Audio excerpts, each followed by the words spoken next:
Hello friends. कल हमने बात किया था कॉन्फिडेंस बिल्डिंग के ऊपर। प्रीवियस उसके अंदर भी हमने ये बात किया था, प्रीवियस वीडियोस के अंदर के कॉन्फिडेंस कैसे बिल्डअप कर सकते हैं। आज मैं आपको कुछ बॉडी लैंग्वेजेस के बारे में बताऊंगा कि जिस तरह से आप कॉन्फिडेंस बिल्डअप कर सकते हैं और साथ ही साथ सामने वाले को ये लग सकता है कि आप कॉन्फिडेंट। कई बार क्या होता है कि हम लोग कोई चीज़ करने के लिए जाते हैं लेकिन हमें वो कॉन्फिडेंस, सामने वाले को ये लगता नहीं कि हम लोग कॉन्फिडेंट हैं। बहुत सारे लोगों को, आपको भी देख के ये लगा होगा कि आदमी में कॉन्फिडेंस नहीं लग रहा है। तो वो क्यों होता है? क्योंकि बहुत सारी बॉडी लैंग्वेजेस ऐसी होती है कि जो आपको ये पर्टिकुलर कमांड देती है कि ये आदमी कॉन्फिडेंट नहीं है। या तो आप अपने आप को भी ये कमांड देते हो कि मुझे डर लग रहा है, मैं नर्वस हूँ, मैं कॉन्फिडेंट नहीं हूँ। तो 8 से 9 चीज़ें हैं जो आपको याद रखनी है, जो आपको आज आपका कॉन्फिडेंस बिल्डअप करने के लिए आपको यूजफुल होगा। सबसे पहली चीज़, जब भी आप बात कीजिए तो आई कांटेक्ट से बात कीजिए। अब आई कांटेक्ट का मतलब ये नहीं है कि सामने वालों की आँख के अंदर आँख डाल के आप कंटिन्यूस देख के बात कीजिए। ये नहीं होता है। वो सामने वाला आपको तांत्रिक समझेगा अगर आप ऐसा करोगे। आई टू आई कांटेक्ट का मीनिंग ये होता है कि सामने वाले का जो मुंह होता है उसके ऊपर आपकी नज़र होनी चाहिए। कई बार ये होता है कि आप बात कर रहे होते हैं या कोई आदमी बात कर रहा होता है तो नॉर्मली ये होता है कि वो यहाँ दिखता है, यहाँ दिखता है, तो आपको खुद को ये लगता है कि मुझे मेरी बात में इंटरेस्टेड नहीं है। सामने वाले को भी यही चीज़ लगता है। तो जब भी आप किसी से बात कीजिए तो आप एक आई कॉन्टैक्ट रखिए, उसके फेस के ऊपर ध्यान रखिए, उस तरह से आप बात कीजिए। दूसरी चीज़ कि आप जब भी किसी से बात कर रहे हो तो आगे थोड़ा झुकिए।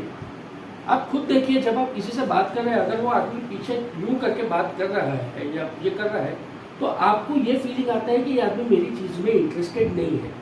तो आप एक सिंपल चीज़ कीजिए कि आप किसी से भी बात कर रहे हैं तो थोड़ा आगे जाइए, थोड़ा आगे झुक के बात कीजिए। उससे सामने वाले को इंटरेस्ट पता चलता है कि ये आदमी मुझ में इंटरेस्टेड है। उसके दिमाग को ये कमांड मिलता है सबकॉन्शियस माइंड में कि यार ये आदमी मेरी चीज़ में इंटरेस्टेड है या ये कोई इंटरेस्टिंग बातें कर रहा है जो मेरे साथ रिलेटेड है। तीसरी चीज़, अगर आप खड़े होते हैं तो स्ट्रेट खड़े होते हैं। हम लोग क्या होता है कि नॉर्मली जब बात करते यूँ हो जाते हैं, यूँ हो जाते हैं, ये कर देते हैं। ये मत कीजिए। जब आप एक इम्पॉर्टेंट चीज़ बात कर रहे हैं, सामने वाले को इम्पोर्टेंस कब पता चलेगा? जब आप स्ट्रेट खड़े। आप बिल्कुल कभी भी जब आप इम्पोर्टेंट चीज़ बात कर रहे हैं तो याद रखिए कि आप स्ट्रेट खड़े रहिए। और एक चीज़ आपको याद रखनी है, जब आप बात कर रहे हैं तो आपका ये जो पार्ट है जिसको हम इंग्लिश में चिन कहते हैं, ये भाग को थोड़ा सा ऊपर रखिए बात करने के टाइम पे। जैसे अभी मैं बात कर रहा हूँ तो ये थोड़ा यूं करके बात कीजिए। ये जब आप बात करोगे तो ऑटोमेटिकली आपके जो शोल्डर्स हैं वो ऐसे हो जाएंगे, और जब ऐसे हो जाएंगे तो सामने वाले को ये कमांड मिलता है कि ये आदमी कॉन्फिडेंट है। यही चीज़ जब आप सर झुका देंगे तो ये कंधे आगे आ जाएंगे।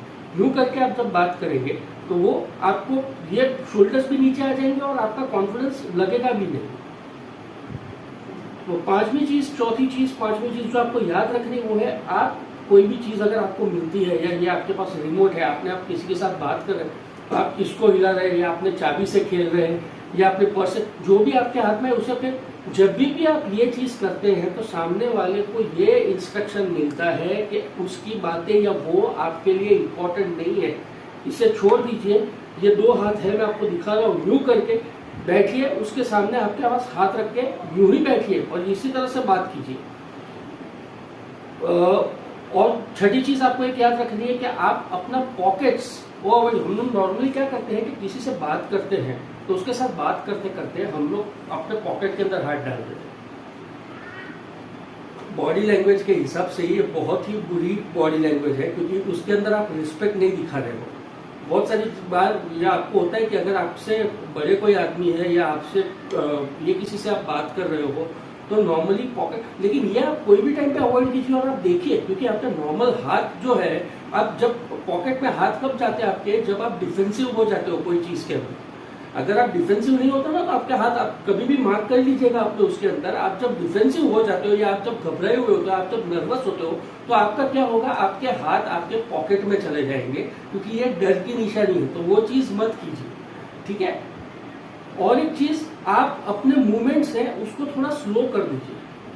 कई बार होता है जो आदमी नर्वस होता है ना, वो बहुत जल्दी जल्दी काम करता है, वो बहुत ही हड़बड़ी में काम करता है।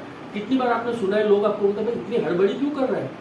वो वही आदमी करता है जब वो नर्वस होता है या वो डरा हुआ होता है। तो कॉन्फिडेंस बिल्डअप करने के लिए अपने आप को यह कमांड दीजिए कि मैं जो भी अभी कर रहा हूँ उसको मैं थोड़ा स्लो कर दूंगा मेरे नॉर्मल पेस से, उतनी स्पीड में नहीं करूंगा जो मैं नॉर्मली करता हूँ। उसका मतलब ये नहीं है कि अभी मैं आपसे बात ये इस तरह से स्लो करने की बात नहीं कर रहा हूँ।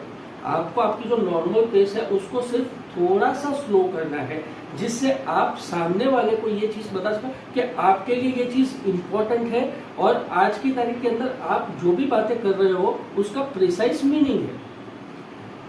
आठवीं चीज आपको याद रखनी है कि जब भी आप स्टेप्स लेते हैं तो स्टेप्स थोड़ा सा अपना स्टेप बड़ा कर लीजिए, मूवमेंट स्लो रखिए लेकिन आपके स्टेप्स थोड़े बड़े कर दीजिए। आप देखिएगा मजा इतना आएगा क्योंकि आप जब स्टेप्स बड़े करने स्टार्ट करेंगे तो आप अपने पैर के आगे के पार्ट से चलना स्टार्ट करेंगे और आगे से जब चलते हैं तो ये ऑटोमेटिकली पीछे जाएगा, ये अपने आप ऊपर आएगा, जो कॉन्फिडेंस के लिए बहुत जरूरी होता है। अब ये चीजें ऐसी है कि जो आप आज से ही यूज कर सकते हो और आपको खुद को ये फील होगा कि मुझे आज कॉन्फिडेंस बहुत अच्छी तरह से मुझे ये मिल रहा है। नौवीं चीज जो हमने पहले आगे के वीडियोस में बात की थी, अगर मैं किसी से भी मिलता हूँ मैं एक फर्म हैंडशेक दूंगा और एक स्माइल छोटी सी उसके साथ दूंगा, एक फर्म हैंडशेक और एक चीज करूंगा। एक बहुत इंपॉर्टेंट चीज है बॉडी लैंग्वेज में मिरर करना। मिरर का मतलब ये होता है कि प्रतिबिंब उसका होना चाहिए, सामने वाले का जो बॉडी लैंग्वेज है वही बॉडी लैंग्वेज आपका होना चाहिए। कई बार आपने देखा होगा लोग यूं करके बैठ जाते हैं। अब बॉडी लैंग्वेज के अंदर इसको हम लोग क्लोज पोस्चर कहते हैं कि ये आदमी क्लोज है, डिफेंसिव है। अगर सामने वाला यूं करके बैठा है, मैं आपको बता रहा हूँ, आप अपने फ्रेंड्स में अपने घर पे कहीं पे भी ट्राई कर लीजिए, आप भी उसके सामने यूं करके बैठ जाइए। क्योंकि अगर आदमी यूं करके बैठा है तो आपकी कोई भी इंपॉर्टेंट चीज वो सुनने वाला नहीं है, क्योंकि उसने ऑलरेडी डिसाइड कर चुका है और ये आदमी बहुत टाइम तक जब यूं रहेगा ना, जब ये 5 या 7 मिनट से ज्यादा ही हो जाएगा, उसके बाद का बॉडी लैंग्वेज पता है आपको क्या है?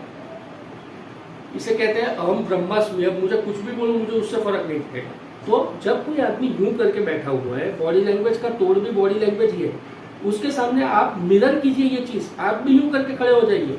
मार्क कीजिएगा मैं जो बोल रहा हूँ, 1 मिनट के अंदर सामने वाले के हाथ खुल जाएंगे। उसके बाद जो आपको इंपॉर्टेंट चीज कहनी है वो आप इंपॉर्टेंट चीज उसे कहिए, लेकिन मिरर कीजिए। वो जो अगर वो बॉडी लैंग्वेज के अंदर आपके साथ चिन ऊंची करके बात कर रहा है, आप भी यूं करके बात कीजिए। वो अगर डोमिनेटिंग हैंडशेक कर रहा है तो आप भी उसको, ये डोमिनेटिंग हैंडशेक और क्या है वो मैं आगे के वीडियोस में आपको समझाऊंगा। लेकिन अभी आपको सिंपल याद रखना है कि जो उसका बॉडी लैंग्वेज होगा वही मेरा बॉडी लैंग्वेज होगा। यही आपको सिंपल अभी याद रखना है। और आखिरी और सबसे इंपॉर्टेंट चीज कि जो भी बोलिए वो क्लियरली बोलिए। मुझे ये आदत है, मैं बहुत जल्दी बोल देता हूँ बहुत सारी चीजें, लेकिन मेरी बहुत सारी चीजों के अंदर ये चीज होता है कि मैं क्लैरिटी हमेशा लाता हूँ। तो उस तरह से आपको अभी ये याद रखना है कि आप जो भी बोल रहे हैं वो क्लियरली बोलिए। टोन ये नहीं होना चाहिए कि घबराया हुआ, क्योंकि हम लोग बोलते हैं वॉइस मॉड्यूलेशन। अगर फॉर एन एग्जांपल मैं अभी आपको बोलूंगा भाई गेट आउट, तो आप थोड़ा आपको लगेगा। अगर मैं आपको बोलूंगा गेट आउट तो आप भी हंसने लगोगे, लेकिन अगर ये बोलूंगा गेट आउट, अब ये 3 अलग अलग वॉइस क्वालिटीज थी। तो आप जिस तरह से बात करते हो, एक कहावत है मैनेजमेंट के अंदर, आप क्या बोलते हो वो जरूरी नहीं है, आप किस तरह से बोलते हो वो जरूरी है। तो अभी आपको याद रखना है कि आज मुझे जो भी बोलना है वो क्लियरली बोलना है। अब ये जितने स्टेप्स मैंने आपको बताए ना, मजे की बात ये है कि सबकॉन्शियस माइंड को आप ये जब सब चीजें करोगे ना, तो आपके सबकॉन्शियस माइंड को ये पर्टिकुलर मैसेज जाता है कि मैं कॉन्फिडेंट हूँ, मैं कॉन्फिडेंट फील कर रहा हूँ। और ये सब चीज करने के बाद आप ऑटोमेटिकली बहुत कॉन्फिडेंट फील करना स्टार्ट कर देंगे। ये बहुत छोटी छोटी चीजें हैं, लेकिन इसके फर्क और इसका इफेक्ट बहुत ज्यादा है। मैं तो बोलूंगा क्योंकि मैंने वो इफेक्ट देखा है, लेकिन आप खुद ये ट्राई कीजिए। 8 से 9 चीजें हैं जो आपको ट्राई करनी है, कोई बहुत बड़ी चीजें आपको करने के लिए नहीं बोल रहा। तो इतना ट्राई कीजिए, देखिए किस तरह से आपका कॉन्फिडेंस बिल्डअप होता है और आगे हम